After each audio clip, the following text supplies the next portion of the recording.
بعد ما بقنا الفلوس ونزلنا بالسيارة، هنا الشرطة لحقتنا، وهنا بصراحة صارت مواجهة بيننا وبين الشرطة. هنا طلعت لهم من الجامعة واستلمتهم طاق ما طاق اخ ما اخ. قلت له صديق ضربوا طلقة براسه وقعوه. المهم صديقنا الثاني ظل يسوق، ضربنا اول دورية وقعناها، لكن المشكلة دوريات كلش هواي. اخذنا هذا الطريق السريع، لكن المشكلة مسوي لنا كمين، اخذت يمنا حتى ما حد يلزمنا وفعلا. لكن المشكلة اكو سكة مال القطار، وهنا فلشنا القطار مثل ما تشوفون. وقعنا كنا دايخين ومتعذبين ومتكسرين. هنا قررنا نهزم نقتل بالبيوت، لكن الشرطه دلتنا. بدنا نتمشى بهاي الاثناء كان اكو سنايبر ضرب صديقي اول واحد قتله ومات. لك لا شلون يا رب مات.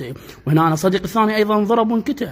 بقيت بس انا هنا اصدقاء اثنين هم انقتلوا وصارت ولي علينا. وبهاي الاثناء الشرطه سمعت صوت الطلاق وجوا على المكان وصارت ولي علي.